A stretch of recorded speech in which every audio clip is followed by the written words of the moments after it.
Hai, Assalamualaikum warahmatullahi wabarakatuh. Ketemu lagi ya sama saya.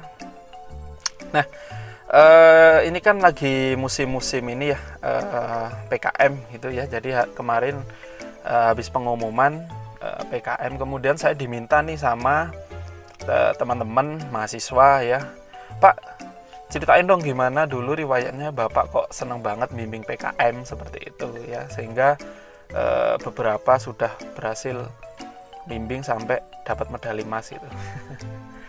Oke.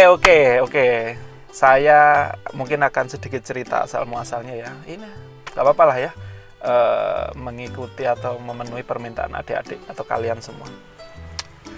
Oke, jadi awalnya saya kenapa saya kok bisa bimbing PKM itu memang awalnya tahun 2016 ya. Jadi saya jadi dosen 2015, tahun 2016 dapat NIDN, kemudian mengajukan untuk pendanaan 2017. Nah, saya ingat banget waktu itu saya ada sekitar 5 mungkin ya, ada 5 tim yang datang ke saya untuk dibimbing. Pak, ayo Pak, minta bimbingan seperti ini.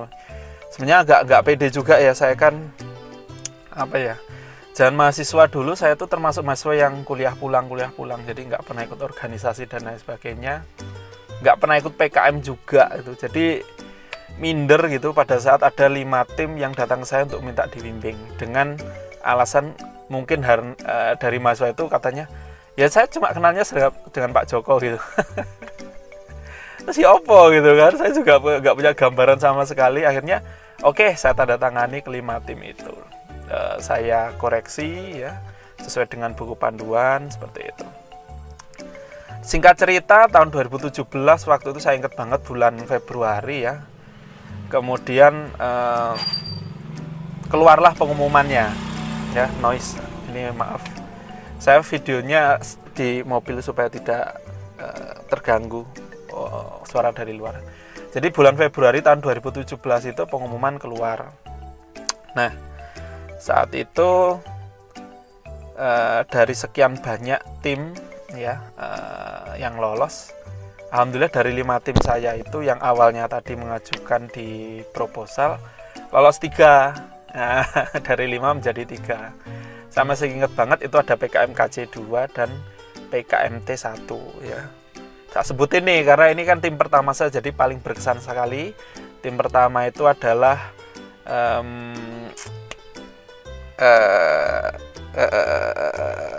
apa ya jenenge ya, pokoknya timnya Gigih dan kawan-kawan, Elektroosmosis, Elegan Cafe.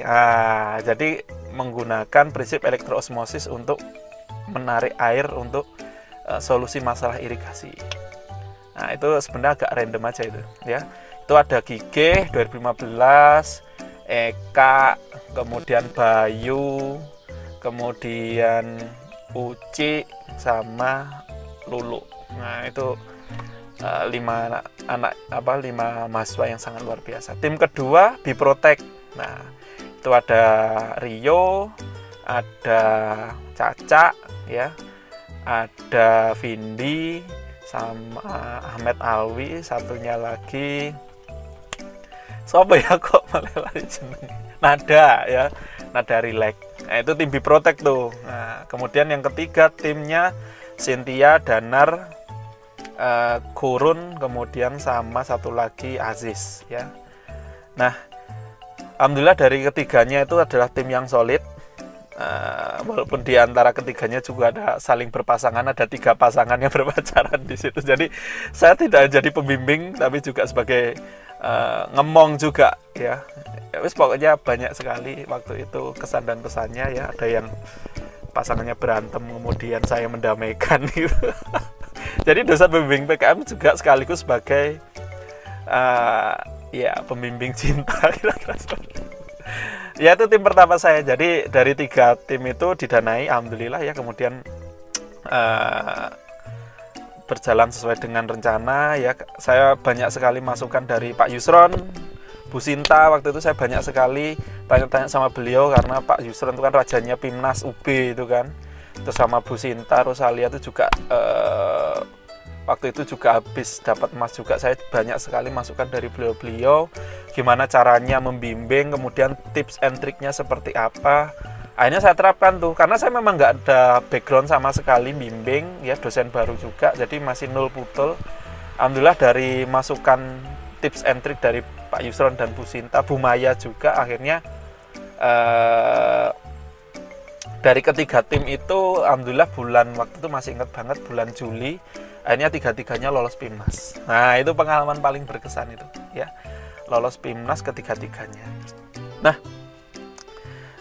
kenapa kok bisa lolos PIMNAS ketiga-tiganya? Memang waktu itu saya memang sangat menerapkan yang namanya monitoring ya, jadi kita buat grup. Hampir tiap hari saya menanyakan bagaimana progresnya bagaimana. Kemudian juga kita setiap minggu juga kita latihan ya, paling minimal tuh jam 10 malam ya, sampai sering-sering lebih dari itu, latihan presentasi dan lain sebagainya. Memang benar tiada apa ya, usaha tidak akan mengkhianati hasil, sehingga alhamdulillah dari ketiga-tiganya berhasil lolos PIMNAS. Nah setelah itu ya, dari ketiga tim itu akhirnya lolos PIMNAS waktu ke Makassar ya. Saya mau ada sedikit rahasia yang mau saya ungkap, bahwa pada saat ke Makassar itulah, ke Universitas Muslim Indonesia, itu adalah kali pertama saya naik pesawat. Percaya atau tidak, saya belum pernah naik pesawat. Akhirnya itu cita-cita saya ya, lolos PIMNAS, naik pesawat untuk pertama kalinya. Dan banyak kejadian yang menarik selama PIMNAS 2017 itu ya, karena saya juga masih awal, saya sangat pokoknya sangat memperhatikan apa yang diinstruksikan oleh senior-senior saya. Kemudian Pak Yusuf juga ya, selaku Wadik 3 waktu itu juga banyak memberi masukan dan bagaimana strateginya selama di PIMNAS. Saya nggak akan lupa saat itu ya, ketika pada saat pengumuman waktu itu pokoknya akhir Agustus,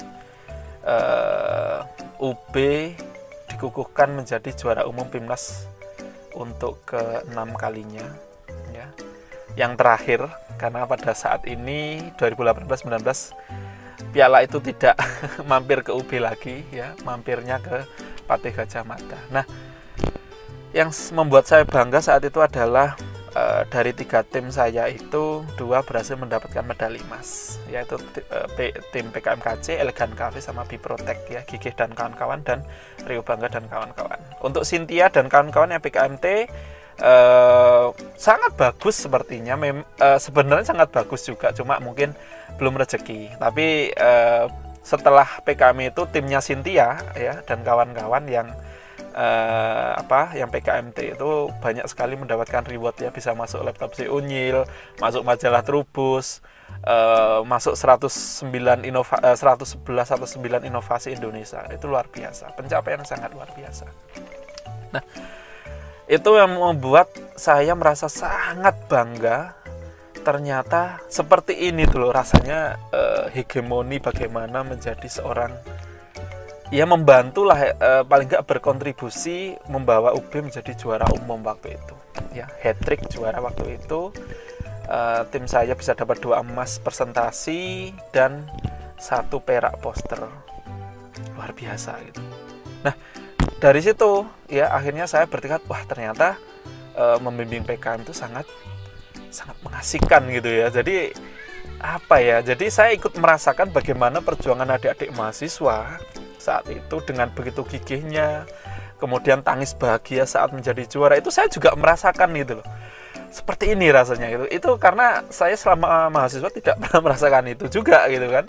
Nggak pernah ikut kompetisi dan lain sebagainya. Saya hanya mahasiswa biasa, kuliah pulang, main bola, wes ikut tok. Nggak ada yang lain. Nah semenjak itu saya bertekad, oke nih, ini kayaknya saya sudah menemukan kayak passion gitu ya, passion saya. Kayaknya membimbing PKM itu hal yang menjadi suatu hal yang wajib bagi saya untuk setiap tahunnya.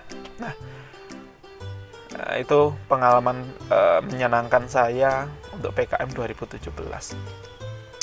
Nah, Kemudian tahun 2018 saya juga membimbing alhamdulillah 7 tim. Jadi maksimal kita mengajukan 10 proposal karena setiap dosen hanya boleh 10 proposal. Kemudian saya meloloskan 7 tim. Dari 7 tim itu 2 tim masuk PIMNAS, 1 dapat medali emas presentasi, 1 tim lagi medali perunggu ya, presentasi. Kemudian dapat juga medali perak poster sama perunggu poster. Jadi total 4 medali. Nah, itu semuanya PKMM ya. Jadi agak bertolak belakang dengan yang pertama, yang 2017 saya banyak di teknologi sama Karsa Cipta, yang kedua full PKMM, pengabdian masyarakat. Menarik juga ya. Jadi selama PKMM itu saya juga beberapa kali ikut ke mitra juga dan menarik ya.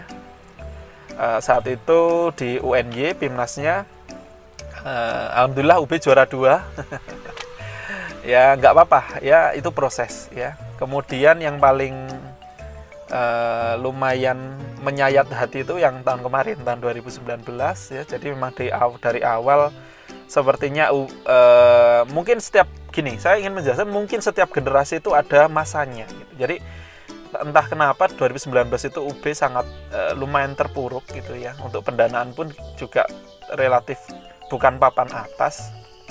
Kemudian saat PIMNAS juga papan tengah, bukan termasuk papan atas, sehingga pada saat PIMNAS pun juara 6 ya. Tapi alhamdulillah 2019 saya juga meloloskan sekitar 6 tim pendanaan, lolos PIMNAS 2, PKMKC dua-duanya ya. Tim Avatar sama tim apa ya? Avatar sama apa ya? Saya lupa. Ya istilahnya untuk membuat silika ya dari limbah abu. Itu alhamdulillah dua-duanya dapat medali, yang Avatar dapat perak, yang satunya dapat perunggu ya. Ya mungkin itu pengalaman singkat saya dalam dunia per PKM-an ya. Untuk tahun ini, tahun 2020 alhamdulillah saya meloloskan 5 tim. Kalau ditanya Pak resepnya apa, sebenarnya nggak ada resep khusus sih untuk PKM ini. Yang penting judulnya bagus dan yang pasti harus taat aturan buku panduan ya. Jadi salah sedikit saja, salah tidak ada nomor, penempatan nomor, spasi dan sebagainya itu pasti dicoret, tidak akan lolos administrasi. Jadi mungkin itu dulu ya asal muasal kenapa saya kok terlihat antusias di dunia PKM, karena memang menarik ya. Menarik, banyak hal yang bisa kita gali, banyak ilmu baru yang bisa kita dapatkan dari PKM itu. Jadi mungkin pesan untuk adik-adik mahasiswa ya, nggak hanya di UB, mungkin yang nonton ini mungkin dari universitas lain, kalaupun ada, pede banget ya channel subscriber baru 97, mungkin ya silakan kalau mau subscribe ya. Kalau nggak subscribe juga nggak apa-apa, tapi yang penting kasih like aja ya. Mau dislike juga nggak apa-apa sih kalau video ini kurang menarik. Ya intinya saya hanya ingin berbagi saja tentang asal-muasal saya terjun di dunia PKM ini, karena mungkin ada beberapa yang meminta saya untuk membuat video ini. Yes lah ya. Mungkin next time di video selanjutnya mungkin saya akan berbagi beberapa mungkin tips and trick barangkali ya, bagaimana lolos pendanaan. Mungkin di video berikutnya nanti bagaimana lolos PIMNAS, yang mungkin video part berikutnya mungkin akan video bagaimana tips and trick menjadi juara PIMNAS. Ya seperti itu mungkin ya. Ya kalau videonya tembus 1000 view lah, nanti saya akan buat itu lagi ya. Oke, terima kasih, sekian dari saya ya.